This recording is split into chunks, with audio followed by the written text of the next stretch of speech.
Okay, so I can't remember the last time I got legit feels in anything Dragon Ball related because let's get real, emotional scenes aren't really Dragon Ball's specialty. There are some moments, but this episode just straight up broke me. I experienced 3 heartbreaks in this episode, and all of them happened around the same time. I'm pretty sure you guys know what they are, but first off, let's talk about Universe 2. Universe 2's Erasure, I never thought that I would be actually upset and have the feels for Ribrianne because she's by far my least favorite character in this tournament. But this episode, seeing her universe, come together and chant, like knowing that they're about to get erased with those, waving those love sticks in the air, and how Ribrianne and her universe went out, like being who they are, saying their love will live on and stuff like that. They really did go out beautifully,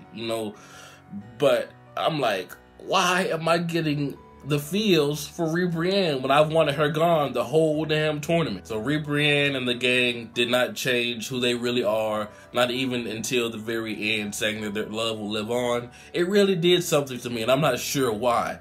And like I said, I was not expecting to feel sad about Ribrianne's universe being erased, but this just further shows that this tournament of power, although there are some quirky moments, some funny moments, it is a dire situation. Like, not just the teams that are there, in the tournament getting erased, your whole universe, the planet that they're from, the other planets in that universe, so many lives just gone, with Zeno's little baby hand clenching a fist saying squish, and that's it. I mean, everything you ever have known and loved is gone. And that really was solidified in this episode. The second heartbreak that I experienced was, of course, Universe 6. I mean, Kale, Caulifla, Kaba, Hit, some characters that we have really grown to know and love, just gone. Their home planets, everyone they know and love, all the Namekians that fused together for these 2 Namekians just so they could live on was in vain. I mean, really. I mean, they gave us an awesome fight, but they're gone. And even Caulifla in the end went Super Saiyan and tried to clobber those Namekians, and Kale was still running after her. And I love how they did not change their core selves even in the face of being erased. Like, Kale was still Kale, Caulifla was still Caulifla, Hit was still a silent badass, Kaba was still talking to, thinking about Vegeta like Vegeta, good luck, you better win this. Like, everyone was still themselves. And Champa, boy, this is the third and most heartbreaking heartbreak that I felt this episode.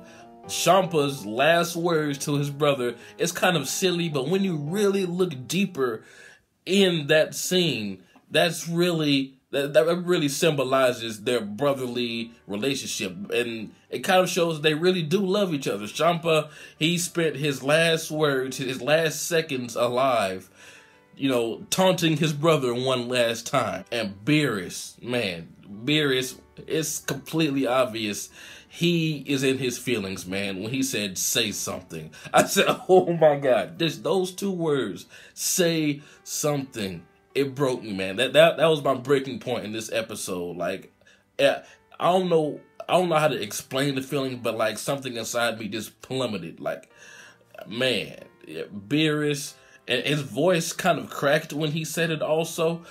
And it was just sad, man. Just pure sorrow. It's completely obvious that Beerus cared about Champa, Champa cared about Beerus, and I really do hope Universe 6 gets brought back. Hell, I hope all the universes get brought back because, like I said, Universe 2 was by far my least favorite universe, but just seeing all those people who put their hopes in Ribrianne and the gang, and they ultimately lost their lives, and everything else that they know and love in an instant, and they still were smiling and chanting in the end, made me think, these people don't deserve to die. Like, why is Zeno really doing this? I mean, I understand we got an explanation, but this just seems too heartless for something, for a child to conjure up. That makes me think, that really makes me believe that the Grand Priest is really behind all of this, because Zeno just seems to be, Zeno seems to be ignorant to the fact that, all these are innocent people. I mean, I'm pretty sure he understands that, or they understand that, but he still has like a childish mentality. He doesn't like things that are boring. And if I really hope that, either Zeno brings them back somehow, or the Super Dragon Balls are used to bring them back, because this was an extremely, enlightening episode, kind of reminding us that, this is what the Tournament of Power is about. And also, it was a very sad episode, seeing some favorites go, seeing some people, go out with smiles on their faces. That's always a sad thing to see. And yeah, but there were other things that happened in this episode, but that's really the most impactful thing to me, especially when Beerus said, "Say something." That really, really tore me to shreds. And even Vegeta was pissed off when he's going up against, I forget that dude's name, I'm sorry, but he's like, "Hey, I'm in a fucked up mood. You are kind of unlucky to be fighting me right now." And it's obvious that he's pissed off that that universe got erased, and of course, Kaba, because even though Vegeta doesn't really show that much emotion, it's completely obvious that he really did consider Kaba as his student, and his student was just gone like that. But let's talk about some Ultra Instinct, shall we? When it's kind of awkward, because Frieza mentioned something about like, "Oh, we didn't get to see Ultra Instinct," and then we followed up immediately after as if they were talking to each other or something. But I guess it was just for plot reasons, so we can understand what's going on. But Whis claims that every time Goku breaks out of his shell to obtain Ultra Instinct, or to go Ultra Instinct, it's going to get harder and harder. So the bar being raised to go Ultra Instinct is getting higher and higher, which means it's going to be harder to go in that form each and every time, basically. And this episode had a lot of great scenes, like that one scene where Piccolo was knocked out and he was kind of shook because he felt the presence of all of those other Namekians.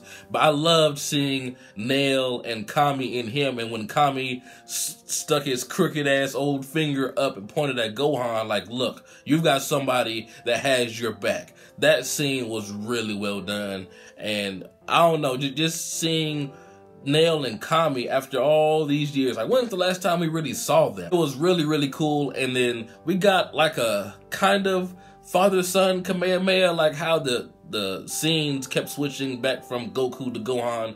It was really, really cool. And this episode further shows that Gohan, Ultimate Gohan, is back. He did not play around. That final Kamehameha was dope from both ends. I love how Goku was like, "I understand your power of love. Like, I'm sorry for not getting it before, but I prefer guts." And he, when Super Saiyan Blue, Kamehameha his way out of a black hole, a love black hole. And everything, like light is not supposed to even be able to escape a black hole. So with that being said, the fact that Goku can break out of a black hole with a ki blast really shows how powerful Blue is. Although there's been some Blue inconsistencies lately in this tournament, that was one of Goku's most impressive feats to me, because, I did a lot of research on like black holes back in the day. I did like a paper on it and stuff. Although this isn't like a real black hole, because everything will be sucked up in it, it's still pretty cool to see. I wasn't the biggest fan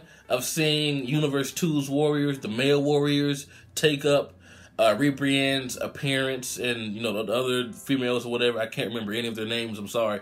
But seeing them go out and try their best to save their universe, especially with how it ended, everyone going out with a smile on their face, it was pretty cool. But this was a really great episode. It's actually one of my favorite in the tournament so far, because two universes getting erased at the same time, and seeing their people from each universe kind of react to being erased really, like I said earlier, shows how dire this tournament is. And this tournament is pretty heartless when you think about it, because there's like millions and millions of lives gone for almost no reason, for what feels like no reason anyway. And how Zeno, how they can just destroy people's lives like that, and smile about it and sit back and enjoy the rest of the tournament, Zeno actually seems kind of like an asshole. But the Grand Priest's face every time a universe gets erased makes me think like he's really the one that's enjoying this. Like he's really the one that is plotting something. So maybe, you know, I actually have a theory about this, but I'll talk about that in another video because it'll take way too long. Like it's a really in-depth theory about the Grand Priest and his true motives. But I think something's up with that guy because I don't think Zeno is, you know, I know he knows what they know what they're doing, but I don't know, man. It just feels like they're being puppeteered by the Grand Priest. So rest in peace, rebranding the gang. Hit, Khalifa, Kale, Kaba, Champa, anyone else that I missed, man, fuck. But tell me what you guys thought about this episode. Did it hit you hard like it hit me? Like, I was literally broken after Beerus said, say something. Like, it really, really hurt me. Like, he couldn't say anything to his brother. His pride wouldn't let him, but you can tell that the emotions were there. Like, throughout this entire episode, before we said something about it, he was like, you know, he was looking like, man, this could really be the end of my brother. Like, I'll never see my brother again, you know, unless we win and wish him back or whatever. I mean, he didn't say that, but I'm pretty sure that's what he's thinking because you gotta remember, even though they act like assholes towards each other, Beerus wished Champa his own Earth just so, you know, his brother can be happy. So that speaks volumes on Beerus's character, and seeing his brother erased like right before his eyes has to hurt him, man. It hurt me to see that he is hurt and he won't let this shit out, man. It blew me. But anyway, this has been jbDAuchiha. Like, comment, subscribe, and I'm out.